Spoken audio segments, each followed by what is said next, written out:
बिस्मिल्लाहिर्रहमानिर्रहीम। अस्सलामुअलैकुम। मैं हूं मुदस्सर शाही एडवोकेट और आप देख रहे हैं हमारा यूट्यूब चैनल लीगल इश्यूज़। आज हम कुछ बात करने जा रहे हैं आइन के मुतल्लक, कॉन्स्टिट्यूशन ऑफ पाकिस्तान, और स्पेसिफ़िकली इसमें हम बात करेंगे कि कौन से ऐसे बुनियादी हकूक़ हैं, फंडामेंटल राइट्स हैं, जिनकी प्रोटेक्शन जो है वो, जिनकी गारंटी जो है हमारा कॉन्स्टिट्यूशन देता है कि पाकिस्तान के अंदर रहने वाला हर शहरी उसको ये वाले हकूक़ जो हैं वो गारंटेड बाय कॉन्स्टिट्यूशन है। अब किसके लिए हैं वो सारे हकूक़? पाकिस्तानियों के लिए। आप पाकिस्तानी हैं, अगर पूछा जाए आपसे कि फंडामेंटल राइट्स जो प्रोटेक्ट करता है आपका कॉन्स्टिट्यूशन आपके लिए कि ये ज़रूर आपको मिलने चाहिए, वो कौन से हैं? तो आपका जवाब होगा पता नहीं। ये कोई बात तो नहीं। हमारे लिए सारी लेजिस्लेशन हो, हमारे लिए स्पेसिफिकली कानून हो और हमें पता ना हो। तो आज इंशाल्लाह सीख लेंगे कि फंडामेंटल राइट्स कॉन्स्टिट्यूशन के अंदर कौन से हैं जो हर शहरी का बुनियादी हक है वो उसे मिलेगा। ये इसको डील करता है आर्टिकल, कॉन्स्टिट्यूशन का आर्टिकल 8 से लेकर 28 तक। 8 से लेकर 28 तक जो आर्टिकल्स हैं वो स्पेसिफिकली फंडामेंटल राइट्स को डील करते हैं कि कौन कौन से फंडामेंटल राइट्स हैं हर पाकिस्तान को मुयस्सर हैं। आर्टिकल 8 कहता है कि पाकिस्तान के अंदर अगर कोई ऐसा कानून बनाया जाएगा जो फंडामेंटल राइट्स के अगेंस्ट बन गया तो ऐसा कानून वाइड होगा, ऐसा कानून जो है गलत करार दिया जाएगा, नहीं बन सकता। Security of person, security of person है कि किसी शख्स की लाइफ एंड लिबर्टी, हर पाकिस्तानी का ये फंडामेंटल राइट है कि उसकी लाइफ जो है उसकी हिफाजत की जाए और उसकी लिबर्टी जो है, उसकी आज़ादी, ये भी उसका बुनियादी हक है, इसे महरूम नहीं किया जा सकता। फिर protection as to arrest and detention, किसी बंदे को कानून जब तक ना कहे कि इस बंदे को पकड़ लिया जाए, गिरफ्तार कर लिया जाए, तब तक कोई बंदा, हर पाकिस्तानी का ये हक है कि उसे अरेस्ट नहीं कर सकता, कैद नहीं कर सकता, डिटेन नहीं कर सकता। ये पाकिस्तान का हक। अगर कानून कहता है कि इसे अरेस्ट करें फिर कर सकते हैं, लेकिन कानून के कहने पर भी उसका गिरफ्तार किया जाना ज़रूरी है, फिर भी अरेस्ट करने के बाद उसके 3 हक कॉन्स्टिट्यूशन उसको दे रहा है। नंबर 1, जब भी किसी बंदे को अरेस्ट करें उसे बताना होगा कि आपको क्यों अरेस्ट किया। नंबर 2, उसको अपने वकील साहब तक रसाई का मौका देना चाहिए कि वो वकील एंगेज कर सके। नंबर 3, उसको ये हक हासिल है कि 24 घंटे के अंदर अंदर अरेस्ट करने के बाद उसको 24 घंटे से पहले पहले आपने मैजिस्ट्रेट के सामने पेश करना है। ये उसका कॉन्स्टिट्यूशनल राइट है, फंडामेंटल राइट है जो कि कॉन्स्टिट्यूशन में प्रोवाइडेड है। फेयर ट्रायल, ये भी उसका बुनियादी हक है। 10A है आर्टिकल, वो कहता है कि फेयर ट्रायल होना चाहिए। अगर कोई बंदा अरेस्ट हो जाता है, उस पर कोई इल्ज़ाम आता है तो फेयर ट्रायल उसका फंडामेंटल राइट है।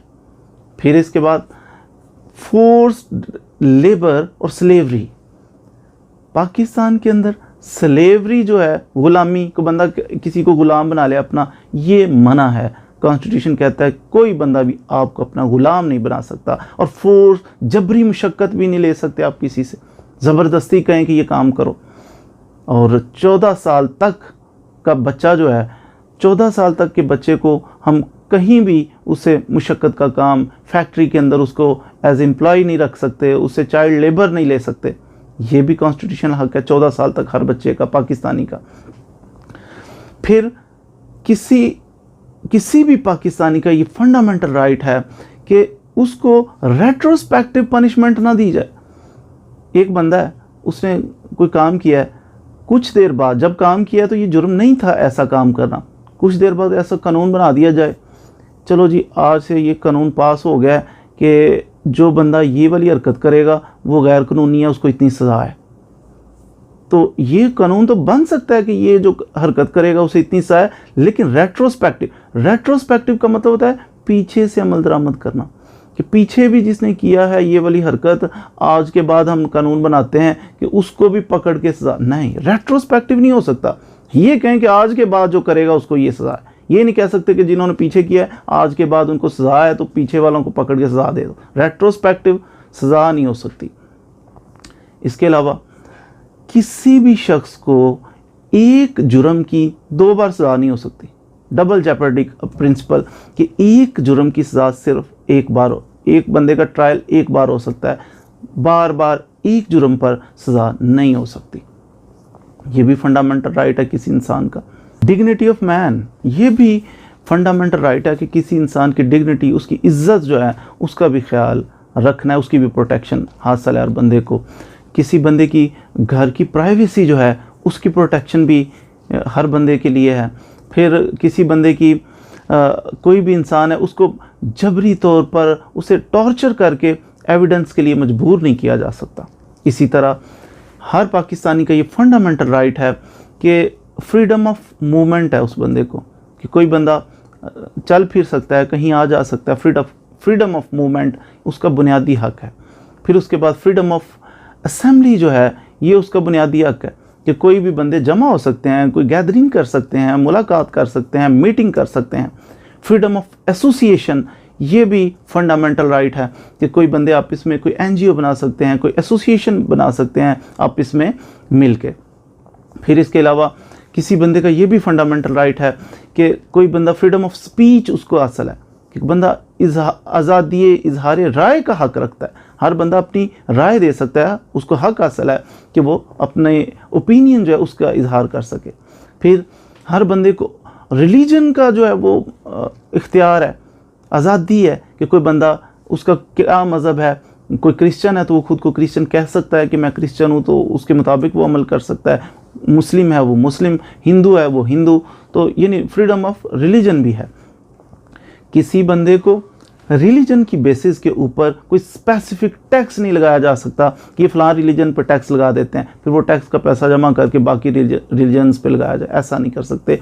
एक जैसा टैक्स लगाया जाएगा। हमारे एजुकेशनल जो अदारे हैं, तालीमी अदारे हैं, उनके अंदर किसी बंदे की ज़ात, बरादरी, उसका मज़हब, उसका इलाका, इन बेसिस के ऊपर डिस्क्रिमिनेशन नहीं की जा सकती कि आपका फ़लाँ मज़हब है आप इस अदारे में दाखिल नहीं हो सकते, ऐसा नहीं कर सकते। और अगर मुख्तलिफ मज़ाहब के लोग किसी तालीमी अदारे के अंदर हैं तो अगर एक बंदे का मज़हब कोई दूसरा है तो मजहबी कोई सेमिनार हो रहा है, मजहबी रसूमात अदा हो रही हैं, तो हम दूसरे मज़हब वाले बच्चे को ये नहीं कह सकते कि आप ज़रूर इन मजहबी रसूमात में शिरकत करो जो कि उसका मज़हब नहीं है, उसको फोर्स नहीं किया जा सकता। ये फंडामेंटल राइट है हर पाकिस्तानी का। फिर किसी बंदे का ये राइट है कि उसकी प्रॉपर्टी कोई बंदा ख़रीद सकता है, ये उसका राइट है, कहीं से भी ख़रीदे। गवर्नमेंट कभी भी किसी बंदे की प्रॉपर्टी ज़बरदस्ती एक्वायर नहीं कर सकती। हाँ, कुछ सूरतों में कर सकती है, उसको पैसे देने पड़ेंगे, पे करना पड़ेगा उसके लिए एमरजेंसी की कंडीशंस में। Freedom of trade, business and profession, कोई बंदे को ये आज़ादी है कि वो कोई भी प्रोफेशन अडॉप्ट कर सकता है, कोई तिजारत का काम कर सकता है तो कोई प्रोफेशन अडॉप्ट कर सकता है, कोई बिज़नेस कर सकता है। ये भी हर बंदे का बुनियादी हक है। इक्वालिटी बिफोर लॉ, जो कानून की नज़र में सारे पाकिस्तानी बराबर हैं, इक्वली डील किया जाएगा, किसी डिस्क्रिमिनेशन नहीं की जाएगी। फिर इसमें एक फंडामेंटल राइट ये भी दिया गया कि हर पाकिस्तानी को, हर पाकिस्तानी बच्चे को जो कि 1 से लेकर 16 साल तक है, इन बच्चों को फ्री एंड कंपल्सरी एजुकेशन इनका हक है, मुफ्त तालीम दी जाएगी और लाजमी तालीम दी जाएगी, ये भी इनका हक है, कॉन्स्टिट्यूशन ने प्रोवाइड किया। डिस्क्रिमिनेशन नहीं कर सकते पब्लिक प्लेस पर जाने, पब्लिक प्लेस है तो सभी के लिए एक जैसा रूल होगा, सभी जा सकते हैं। रिलीजन की बेस पे, मज़हब की बेस पे, किसी कास्ट की बेस पे हम रोक नहीं किसी को, आप नहीं जा सकते आप जा सकते हैं, ऐसा नहीं, ये डिस्क्रिमिनेशन नहीं हो सकती। सर्विस में डिस्क्रिमिनेशन नहीं हो सकती, कोई सर्विसेज हैं, कोई जॉब्स आई हैं, उसके अंदर फ़लाँ मज़हब जो है उसको हम एंट्री नहीं करने देंगे, वो नहीं आ सकता। डिस्क्रिमिनेशन सर्विसेज में भी नहीं हो सकती। फिर इसके अंदर कोई स्पेसिफिक किसी इलाके का आप देखते हैं कि उसका कल्चर है, उसकी लैंग्वेज है ख़ास मुख्तलिफ सी, तो उसकी प्रोटेक्शन के लिए वो कोशिश कर सकता है, उसकी प्रोटेक्शन भी उनका हक है, फंडामेंटल राइट है। ये थे फंडामेंटल राइट्स के जो हर बंदे को प्रोवाइडेड हैं, उसको जनाब प्रोटेक्शन की गई है कॉन्स्टिट्यूशन में। लेकिन बाज़ दफ़ा सस्पेंड किए जा सकते हैं, इसमें से कुछ फंडामेंटल राइट्स ऐसे हैं कि एमरजेंसी की सूरत में उनको सस्पेंड किया, ख़त्म भी किया जा सकता है। वो कौन से, वो भी साथ ही मैं जल्दी से बता देता हूँ। आर्टिकल 233 जो है कॉन्स्टिट्यूशन का, वो कहते हैं कि कुछ ऐसे राइट्स हैं जैसे आर्टिकल 15, 16, 17, 18, 19 और 24, ये आर्टिकल ऐसे हैं सस्पेंड किए जा सकते हैं। अब ये कौन से हैं? 15, 16, 17, freedom of movement, freedom of assembly, freedom of association, freedom of trade, business and profession और फ्रीडम ऑफ स्पीच।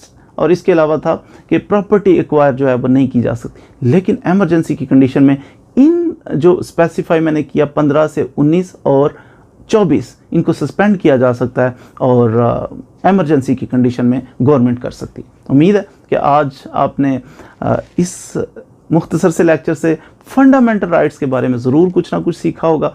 अब कोशिश किया करें कि रोज़ाना एक वीडियो देखा करें ताकि आपका नॉलेज इन्हेंस हो, जो आपके राइट्स हैं कम से कम उससे आप अवेयर हों। Thank you for joining us. Thank you.